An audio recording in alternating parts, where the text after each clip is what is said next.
Welcome back. Let's continue the conversation about the blue wave and how that may affect tax rates in the near future. So I'd like to welcome back our hosts, Brian Walker, president of the AFI Group, financial advisor, and Edward Shue, founder of Inception Financial Services. And welcome, gentlemen. It's good to have you back. I know, Eddie, you're joining us from what, Indiana? Looks like you spent a day in the sun. I did. I spent a day out on the lake, and I'm not embarrassed to be here right now. I just got a little extra sun. So between the wind blowing and I guess I should have used a little bit more sunscreen, I mean, you can't use enough of that, right? I thought maybe you were riding the red wave instead of the blue wave. I don't have our usual makeup crew to kind of get rid of all of this right here. Well, I'd like to also introduce our guest for the day. He's our data analyst. He graduated from the University of Hawaii, played in the minor leagues. Johnny Weeks, thank you for joining us today as we talk about the future of tax rates. Yep, thanks for having me. Of course. So, gentlemen, with the political environment, kind of want to continue the conversation on what the effects may be. But regardless of who wins the election, we know for certain that tax rates will be going up simply because of deficit spending. We look at the $1 trillion deficit for this year. Then we spent another $2.5 trillion on stimulus. And now I think we're at round 5, if I'm not mistaken, with additional stimulus spending that they're negotiating in the House, which estimates are could be another 2 to 4 trillion. I don't know about you guys, but I can't do the math on all that. So Ed, let's start with you. Where are we at with deficit spending and what's the effect? Well, Robert, I used to talk about going on vacation and coming back and my credit card being red hot from all the spending I did on vacation. Well, I can only imagine the steam that must be coming off of the printing presses that are just creating money day and night in order to try to fund all of this. One of the biggest concerns for me is going to be, no matter who wins the election, is there the potential for hyperinflation, right? Because pouring all of this money into the economy could have such a detrimental effect on our economy as well, in respect that we could have incredibly high inflationary numbers that could impact all of us and the value of our dollar as well. And Johnny, I'd like to go to you in regards to inflation. How is this 5th round of stimulus, which I believe the Senate is discussing today? Give us a little bit of details about the stimulus that's being discussed and how it may have an impact on hyperinflation. Yeah, actually today there was reports come out, an interview of someone in the Senate talking about what's going to be in this next package. It's only a matter of time before it's passed. They're looking at another $1 trillion of spending for this package as well. There's going to be a $1,200 stimulus payment, just like the one that we received earlier in the year. And the things that they're discussing the most right now is how much of that unemployment benefit they want to keep through December, through the end of the year, because the $600 a week was just proven to be too much, and people were taking that even when they had an opportunity to go back to work. They weren't taking it because they were making more sitting at home. So that's still being discussed, but I'm sure within the next week or so that will get ironed out, and they'll figure that out and get that stimulus processed. But in regards to hyperinflation, Eddie touched on it earlier in this video, and regardless of either Biden or Trump winning in November, I think the inflation issue is one that politics aside is still going to be there.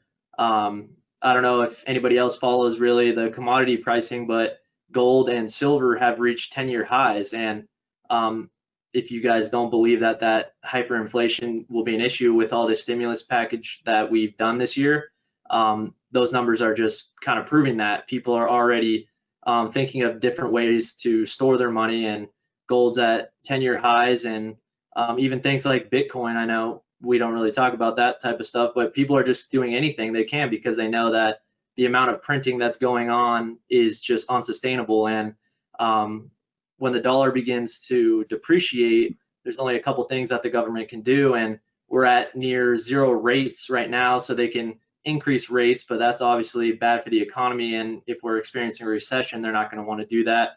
But they got to find other ways to decrease the money supply out there. That's the only way to fix this hyperinflation issue. So that will most likely come from raising tax rates as well. So regardless of politics aside, the deficit spending is unsustainable. We need to do something quick, and it's not looking like we're going to make it to 2026 before a politician's going to have to step up and start to do something about the deficit. Yeah, Johnny, I wanted to touch on that. You know, I love the statement, put the politics aside. We have a problem either side. And, you know, I think the problem is we have a spending problem. I'm glad you brought that up. I forgot to mention that. Yeah, I think you mentioned earlier that with Biden coming in, he wants to, increase the higher tax bracket, marginal tax rate, but he's already said that that money is going to go to funding other programs, like you said. And even when they're trying to make it seem good to the public and they're saying that we're going to decrease the amount of deduction that you can have, and that's just a fancy way of saying we're going to increase our tax revenue, but that tax revenue is not going towards a deficit, so it's not really correcting any issues that we have right now. It's a very good point. And although Biden's tax plan, when you take a close look at it, says that he's only going to tax the rich, those who make $400,000 or more, but the middle class, he'll keep tax rates the same. But Brian, what's the underlying impact on the average American middle class with the additional peripheral taxes that are being talked about in the Biden plan? Well, it's a great day to be alive in this country. Think about it. We got two candidates that are going up against each other that are very opposite, and none of the parties can work together. So what we see is a lot of ads, headlines, and everything saying, hey, so-and-so is going to reduce taxes, or this person's going to increase taxes. Well, there's a lot more to it. So as you were asking, yeah, maybe the tax rates might stay the same for the middle class, but you have to also look at what are the credits and what are the deductions and everything that the middle class typically uses, so they can either A, spend more money for their own household, or B, spend more money on their business and invest in their business. Well, there's what was it, the Obama tax cut that Biden's talking about canceling, that would increase taxes on those making under $60,000 a year, anywhere from $800 to $2,000 a year. So even if your tax rate stays the same, you just lost somewhere between $800 and $2,000.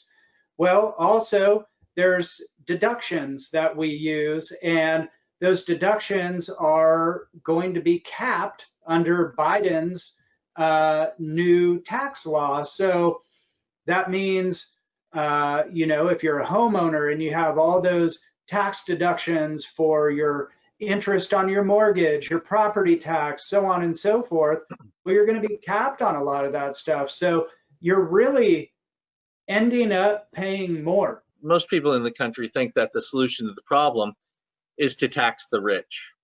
And the problem is that we can raise taxes on the rich. Sure, that's one step that can be taken. The problem is it's like a drop in the ocean. It's not going to be enough. So where are they going to turn next? They're going to turn to the largest population that we have of earners in the United States, which is the middle class. And they're going to realize, hey, this isn't working, this isn't enough. We're going to need more tax revenue in order to fund all of these initiatives, Social Security, Medicare, other entitlement programs. Where are they going to turn? To us, the middle class. Middle class. So Yep. to think that we are immune is just simply ignorance. They're going to be coming for us because they want to, I mean, realistically, increase their base as well. In one specific way, Johnny, can you help us better understand the elimination of the step up of cost basis? All right, so I just like to give an example about the step up in cost basis. We can use real estate, for example. Say you purchase a house for $100,000. Over the course of your life, it accumulates in value and reaches $750,000. If Biden gets elected and then you pass away and you decide to leave this estate to your beneficiaries, it could be taxed up to 40% without the step up in cost basis, therefore leaving you and your beneficiaries with a $300,000 tax. And that's significant. Which is substantial. Yeah. Really substantial. Well, guys, thank you for joining us again and the conversation about the future of tax rates and what we can do to insulate ourselves from the impact higher tax rates, significantly higher, maybe double, in the next decade. And if that's the case, there's always something that we can do to solve that problem on a personal level, insulating ourselves against the effects of rising tax. And so Brian and Eddie, you teach webinars and workshops, and when we get back to it, live events that teach people what they can do personally, insulate their own assets against rising tax rates. If you could, Ed, just give me one quick kind of overview on those resources and where people can find it. Yeah, sure. I mean, we create these videos on YouTube.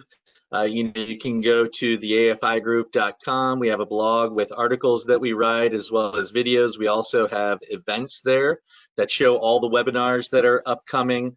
I would suggest that you subscribe to our YouTube channel, especially because that's where you're getting this content from as well. So lots of resources. We love getting feedback as well. And, if there are topics that we're not talking about that you want to hear about from us and get an expert opinion, then please comment, reply, and soon you'll see us addressing that in one of these videos.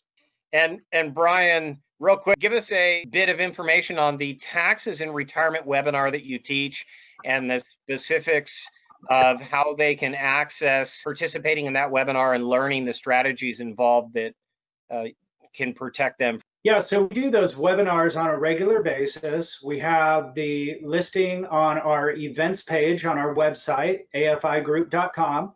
You can go on there anytime. You can click on some of our past recordings as well that might have some brief snippets of the taxes in retirement webinar. And in that webinar, we will go through why we think tax rates have to go up and what we can do about it and how we can insulate ourselves from that while paying our fair share of taxes along the way. And finally, Johnny, I know we put together a movie screening this week, Thursday night at, I believe it's 6:30 p.m. Where can people go to watch that the groundbreaking documentary movie about the status of the national debt and the impact on rising tax rates and what we can do to protect ourselves? Yeah, I've seen this movie a couple times. It's very informative, and it talks about the rising tax rate environment like we all talk about, but this was even prior to COVID and everything that's been happening this year. That's only going to escalate the issue. But like these guys said, the afigroup.com/events, they can sign up for it. It'll be airing this Thursday, and we'll have future dates if you can't make it to this one. But I highly recommend that you look into joining us for that. And I'm pretty sure we'll be doing Q&A at the conclusion of the movie as well to answer any questions that you guys may have about the film. Great, guys. Thank you again for your time. Always appreciate it. Giving back to the community, providing education. It does make an impact, and we're grateful for your time. Thank you very much. See you next week.